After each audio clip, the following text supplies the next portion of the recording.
Are you a podcaster? Maybe you've got that big idea and you're looking for a network to join. The multi-award-winning Ozcast Network can get your content to eyes and ears all over the world. Join now for the first month free, and you could be featuring this sound at the beginning of your podcast. Ozcast. Simply head to ozcastnetwork.com for details.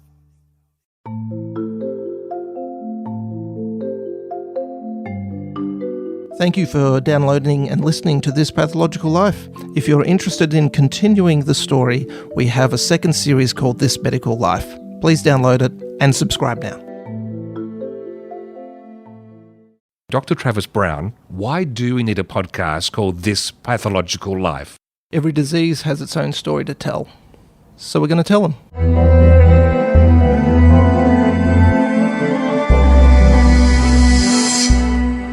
Welcome to another episode of Hashtag This Pathological Life. Do you like that? Because this is all about social media, so I just did it. Very good. Very good. We get any retweets? Yep, there's one. It's coming from you. Oh. I'm not sure I count. We call it social media, and we're very familiar with it these days. Mm-hmm. But the concept is not new. And what we've found is that even when we look through history, we can find elements of social media as pervasive as today. The best example comes from Pompeii. And Pompeii is when we had the eruption in Mount Vesuvius in 79 AD and completely covered Pompeii. Mm-hmm. One day it was a city, the next it was an ash heap. But there is graffiti written. They call it graffiti, but to be honest, it actually fits into our social media. There's a few quotes for you, Steve, that have been found there that would, I reckon, would qualify as tweets today. All right, I'll have a look. Just before I do, I'm just thinking how wonderful the Instagram filters at that time. Because even in bushfire times here, when you have beautiful sunsets, it doesn't stop people waxing on about that, despite the terror that people are experiencing. All right, so Pompeii style. Okay, here's one. Health to you, Victoria, and wherever you are, may you sneeze sweetly. All right. Sanius to Cornelius, go hang yourself. And there's another one, Pyrrhus, to his chum, I think it's Chius or Chius. I'm sorry to hear you are dead, and so, goodbye. Wow, that's passive-aggressive. Well, I'm not quite sure. Is it a nice thing? See, say it a different way. This is the problem with social media. Yes. I'm sorry to hear you are dead, and so, goodbye. So, there you go. Lose the context. You do. So here in social media with doctors, look, I'll be honest, I actually stayed off social media a lot. And it's only become with the podcast that we're sort of, okay, well, let's go on and see what happens. It's interesting that social media has become so pervasive these days that it's almost noticed if you're not on there. And here's the thing that I grapple with. Do you go on there as a professional capacity? Do you go on there as a personal capacity? Do you mix them both? And if you don't go on there, then what does that mean? Should doctors go on, not go on? Is it important for a voice to be in that field? And so I don't have the answer for that. I do. This is what I do. I'm in my day job. I would be advising people, let's say, looking at Twitter. If you are a doctor, I would, if you're going to have a Twitter account, note that it has to be within the bounds and lines of how you want you and your practice to be perceived if it's under an official name. If it's just a personal name, then it does give you some extra wriggle room. And so you can expose more of your own thoughts and you can have your disclaimers, but note that everything is visible by everyone. So there is no such thing as a safe space for letting off steam. That has to be a calculated decision. Yeah. So it's not good to tweet while emotional? Preferably not. No, I just reminded my daughter the other day because teenage girls get into little spats every now and then, and I said, here's the thing I've been teaching my students and clients since 2005. Never put anything on social media unless you're happy for it to be read out aloud to your spouse, to your mother, or to a judge in a court of law. If you're happy with that, then go ahead. Tweet to your heart's content.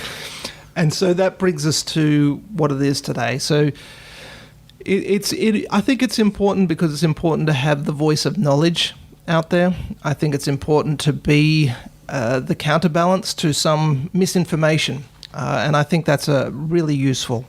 But we do have a professional that we chat to who has been on this for, 20 years or so. And so we're going to get some advice from Lee Aase and see what his experience has been and what can we learn from that. All right, we've checked the time zones.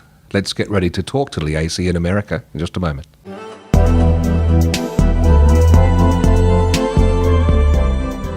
People want to go on the internet and check out their friends, so why not build a website that offers that friends, pictures, profiles? I'm talking about taking the entire social experience of college and putting it online. The site got 2,200 hits within 2 hours. 22,000. Lee Aase is director of the Mayo Clinic social media network. This network provides training resources, educational and networking events, and also a collaboration platform for healthcare professionals who want to safely and effectively apply social and digital strategies to fight disease, promote health and improve healthcare. Lee also leads Mayo Clinic's social and digital innovation team, which manages Mayo Clinic's presence across many social media networks and some other sites too, which include Mayo Clinic Connect, an online patient community, Mayo Clinic News Network, and Sharing Mayo Clinic, a patient stories blog. And what makes Lee the perfect person for integrating health with social media is his background in political and government communications at a local, state and federal levels. Lee Aase, welcome to This Pathological Life. Delighted to be with you. Thanks for having me. I'm itching to know, though, which is the more fraught community to work in, health and social media or politics? In these times, it's obviously the health. Well, actually, it is not obvious, I guess, right? Because there's been a great intersection of these recently. I used to say that it was, the wonderful thing in coming to work for Mayo Clinic and working in healthcare is that everybody's against cancer, and so we're kind of all united by that, and but now we've gotten kind of polarized around, especially some of the events of the last year or so. And, so there's definitely controversy there as well. And so I guess thankfully to some extent, my time in politics was well before social media was a thing. Yes. So I haven't had haven't had to live in that sort of constantly toxic environment, but it's been a challenge for sure. Now, while we're still just on a personal note, because we're getting into health data and patient app data, etc., personally, have you been able to use health apps to help you in your own journey, your own health journey? Yeah, I totally have. I've used social media, first of all, to find out about a lot. I've become a big fan of the low-carb, high-fat diet and, ketogenic diet kind of approach, and have 4 years ago, I was 60 pounds heavier, or I guess you'd probably say 4 stone in the. No, we've gone metric here. It's all kilograms. You've gone metric here. Okay, so your kilos. 25 kilograms ago. Yeah, 25, 30 kilos. And at any rate, I had been doing this, 30 minutes a day, exercising and all that, and eating the way that the food pyramid said you're supposed to, and making no progress. And so just started casting about, looking for some solutions, and came, through social media, came across some good platforms and tools. But then part of that introduced me to things like I've got a Bluetooth scale, and I've got about 300 straight days now that I've used, for weighing every morning. So being able to monitor that every morning. I've got the Aura Ring to track my sleep. Just recently, I got a Keto Mojo glucose meter and ketone meter to be able to do the finger sticks and to track that. And then the amazing things of my Apple Watch. It's the crazy thing when I got a rowing machine, okay, and I started doing my first workout, and about 3 minutes into it, my watch beeps at me and says, "Looks like you're doing a rowing workout." Oh, and it's like, how crazy is that? Now, there's some of the scary things about when Siri will occasionally say, "I didn't quite hear that," when I wasn't talking to her. Okay. So there's some of that scary element with it as well. But I will say the fact that The one time I gained back a little bit of weight was when my scale was not connected to my app. And so I kind of got out of the habit of weighing, and I was feeling like I said, sort of reached my goal. So I definitely see that these tools that, give you a scorecard, they can tell you how you're progressing, and using those personally, I found a real enhancement, a real support to making positive changes. This is the perfect intersection of health and social media. The information that you have just described is very personal, and it's very specific to your circumstances at the time. We're talking about glucose, we're talking about ketones, we're talking about weight, we're talking about exercise. This is now information that's been recorded by a health app. It's not being recorded by any medical sort of hospital information system. That information's now out there, could be used by any of those, people who have that access to that app. Are you concerned by any of that? Does that worry you? Is that an issue that you see that needs to be addressed, or is that something that you sit there and just go, it is what it is? Yeah. Well, I was a little bit more of an it is what it is thing previously. I had a little bit more of that attitude previously. I'm not particularly concerned about my weight. About that data being out there. And on the other hand, and I did actually, when the Oura Ring, which is the sleep, are you familiar with it? It's the sleep ring. It's a cool thing that gives you, it's essentially like a little sleep lab that you wear around your finger that tells you how much deep sleep you're getting, heart rate, resting heart rate variability, all that kind of stuff. And I did sign up for a study that they had that was relating to looking for patterns related to COVID, where you were taking your temperature every day, and where, the idea would be, could we see a sign of somebody getting COVID through the fact that, through what their readings are on this ring. Mm-hmm. And I did sign up for the first study on it. I didn't sign up for the second one, because after it had sort of run its course, so I probably signed up for it in March or April when, we were all in this together, and it was all just kind of, sweetness. And even though it was a terrible thing, yes. Is like, but, I've seen some of what's happened, particularly around Melbourne, and, some of the real controversies over pretty, strict lockdown, stay at home, you can't even go out and exercise kind of things.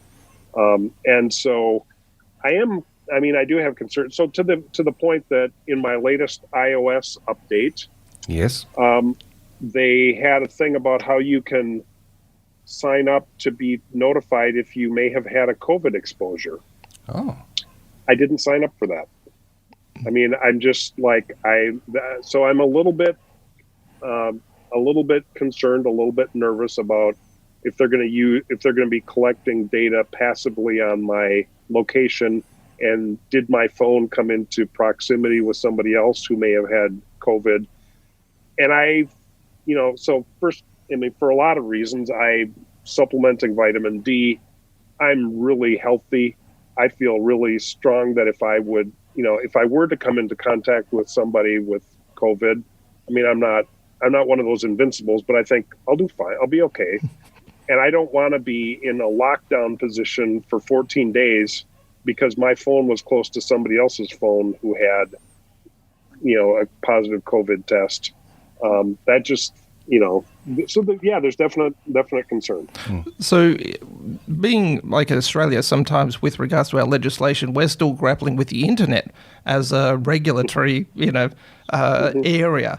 Social media, is there anything over in America that are either guidelines or even legislation that governs this area, or is it the Wild West? Well, it's all based on, with these apps, it's based on consent forms, and you opt in for sharing data or not. And I think Apple actually has been really pretty good about that in terms of, reminding you that you're sharing data about this, and do you want to continue to share always, or do you want to, and so I think they've had a pretty good record with that, which is why I feel pretty comfortable with my Apple Health app and putting a lot of my data there. But the other thing is, I think for most people, they're just, whatever, not reading it, and clicking accept. I mean, like you do with your license agreements on a lot of these sites. And so I think I personally am starting to pay a little bit more attention to that and making possibly some different decisions, as I did with the second phase study on the Oura Ring, to say, okay, I think I'm fine with what I did so far, but I think I'll hold off for now on sharing further. So that leads us nicely into what the Mayo Clinic then is doing from an app perspective and clinical data and everything. So what is Mayo Clinic doing in their social media area for patients and for collecting data? Yeah, well, I draw a distinction between social media and digital media because, social media is all about public connections and talking and, and having conversations. And we're definitely, all in there but there's a little bit of a wall when we're talking about clinical data. Actually, there's a big wall. Mm-hmm. I mean, we have an app that enables me to get access to all my, test results and my clinical notes, and putting that in the hands of the patient is exactly the right thing to do. And you clearly, it's Dr. Will Mayo, who is one of our founders, said the best interest of the patient is the only interest to be considered, and that is the fundamental philosophy there. Is empowering the patients, giving them access to their own data is a great thing and should happen. The potential, or some of the potential of digital in the future, is as people are able to opt in to say, okay, I'm willing to have some of that data shared in a de-identified way that will enable the uncovering of insights that will help the patient. Okay, it's all about so without compromising privacy. So we do have a 10-year partnership with Google, mm-hmm. in terms of having and we are looking to really set the standard for what's involved in that de-identification of data, and how do we ensure that it isn't able to be reconciled on the back end and connected back to individuals. But the promise of big data is to be able to find insights through artificial intelligence and machine learning, and how can we come up with better treatments and better diagnosis. So it's definitely an area that's, I work with the folks that are doing that, but it's not my primary responsibility. Mine is more about people who are sharing, their own stories and finding support from each other, and able to make those connections. So do you see that as a net community good here, the nuance of a patient having direct access to their personal records, but society benefiting from the de-identified mass gathering of information to look for trends to help us spot the next COVID or something else like that, and inform government policy without anyone individually being identified? Yeah, I think that's the real balance that you need to find, is how do we do that in a way that doesn't put individuals' private information at risk in a way that could potentially harm them. We have laws about how you can't use data in research studies, in the employment discrimination decisions, because we have an employer-based health insurance system here. So those are among the concerns. But there's also, I guess, increasingly a level of distrust in government and in media, and so it's really important to have organizations that do have a high level of trust act in a way that's going to be in that best interest of the patient.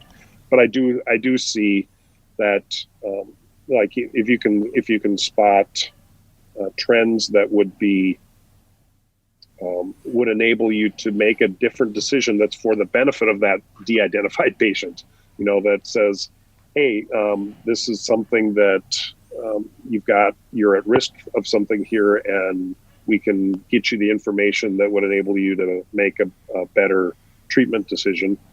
That is the net win for everybody. Do you think this is an area that should be regulated? Like, if your health data is in the US, then you are subject to US laws. But if then Google happens to move a whole bunch of servers into China or some other place, then your information might be governed by that jurisdiction. Do you think this is an area that needs regulation to say everyone has to be either an opt-in or an opt-out? Or do you think this is something that government should come in and say, here is what the law is in this area? Fundamentally, I think patients, individuals, people need to have control over their own data, and that they need to be able to have informed consent on where that data is being shared.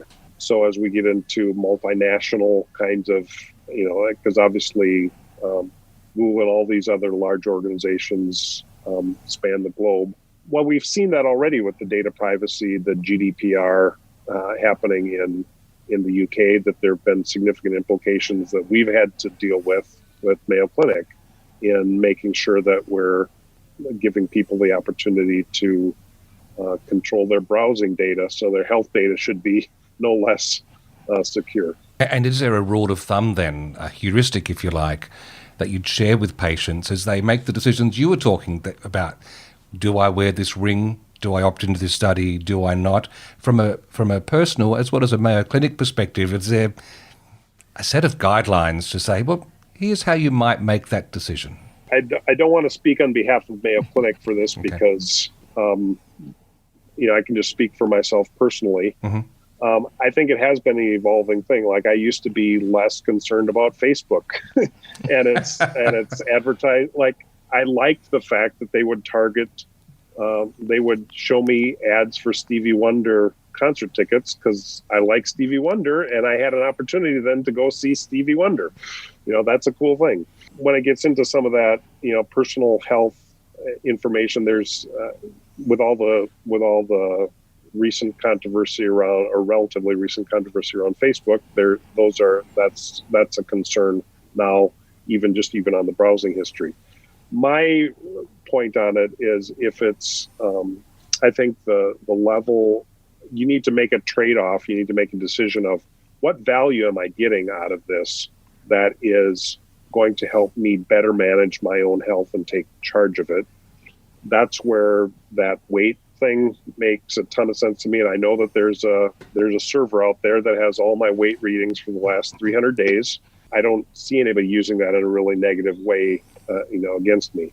Some things that are a little bit more personal, that are things that are in my electronic medical record, yeah, I'm going to be more concerned on that. But also just looking at probably sharing to the minimal level possible to enable you to still have access as you need it.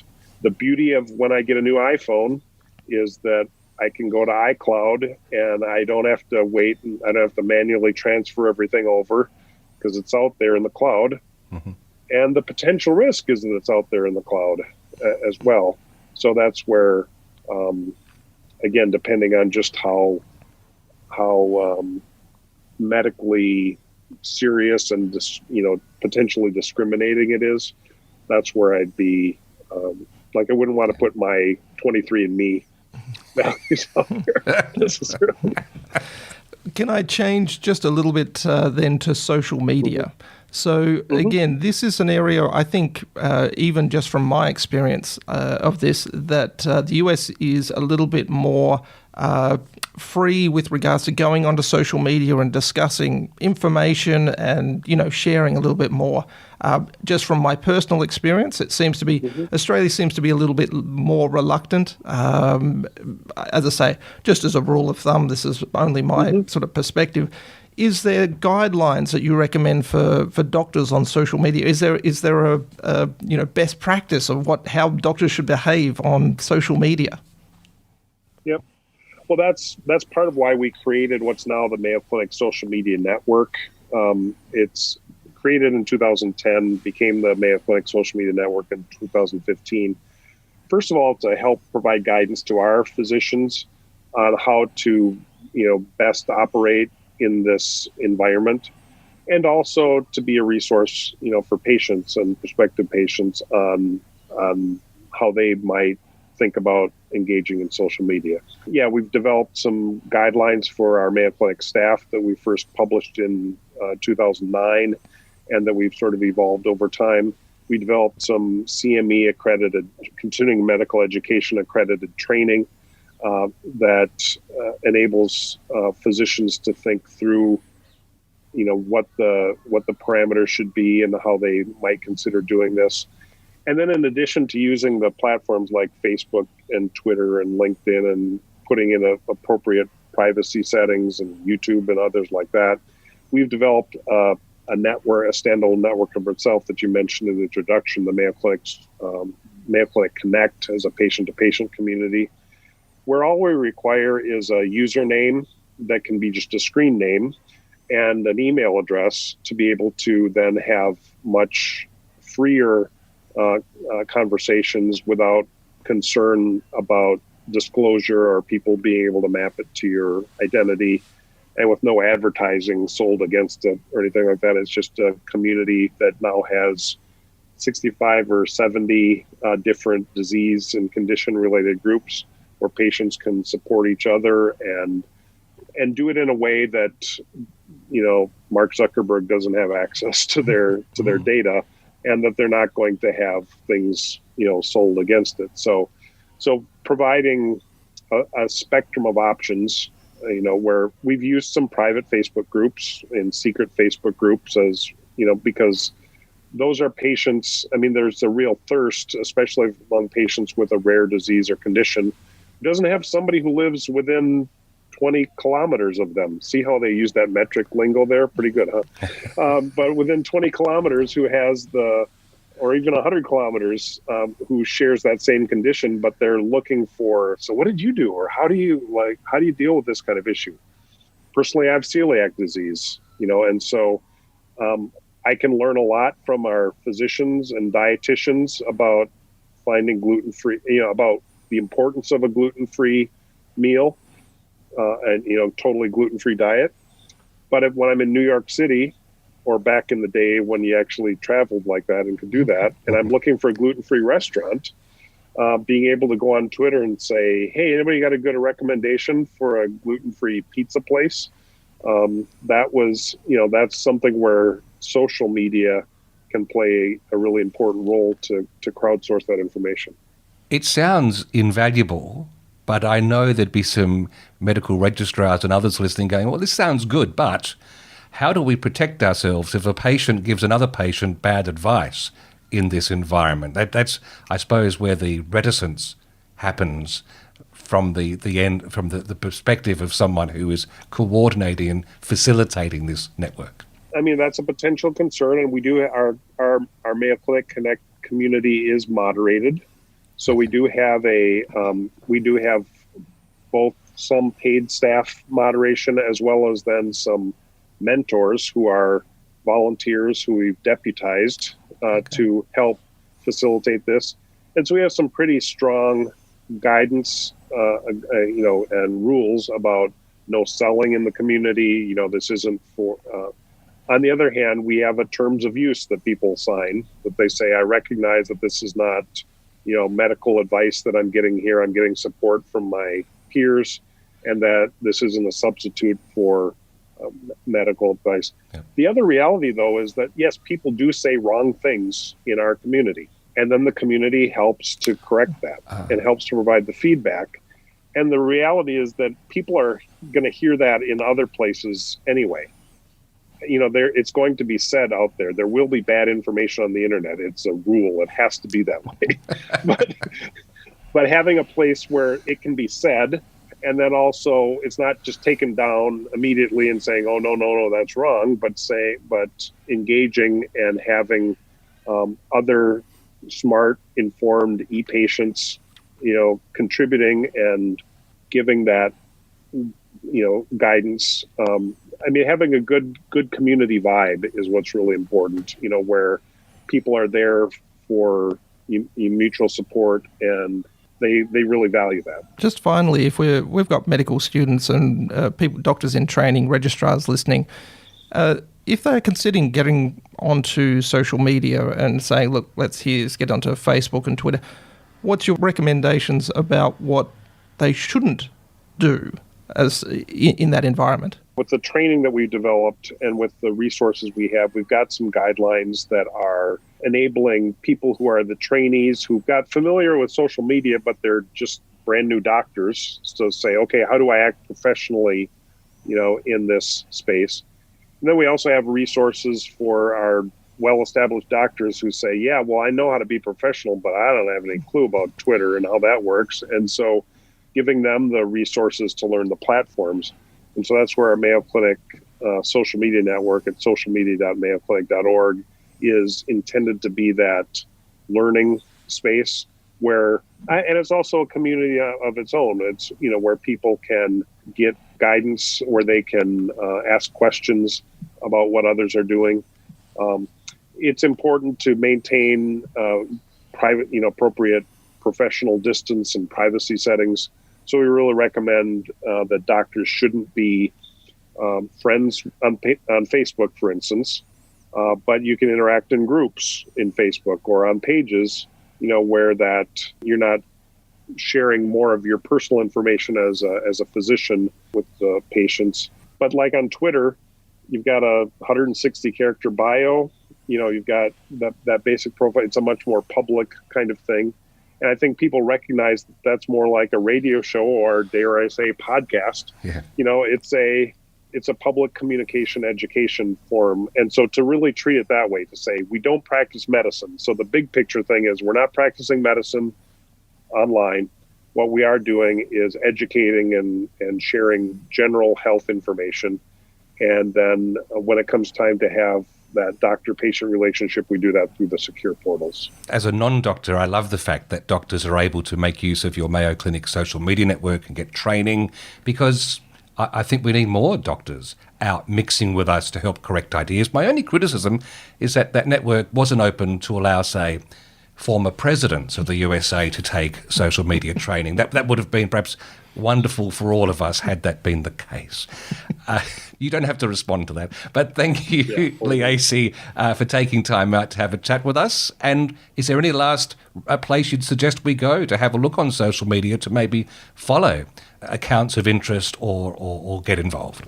Yeah, so I just suggest if you go to socialmedia.mayoclinic.org, you will find a community of professionals who are interested in using social media and finding ways to apply it in medical education and research and then in clinical practice.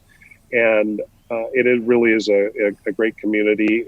There's a free opportunity to be engaged in it, and would really encourage people to take advantage of the resources. Thank you, Lee Aase. Thank you. This Pathological Life is produced by ClinPath Pathology in South Australia. Episode notes, references and learning objectives, when applicable, can be found at thispathological.life.com.au. And you can contact the hosts on Twitter via @Dr. Travis Brown or @Steve Davis.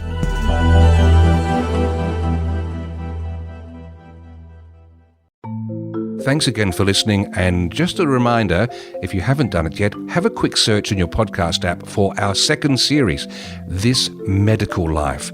Dr. Travis Brown has rolled up some extra guests, some extra topics, and we continue the story there, and we'd love to have you along.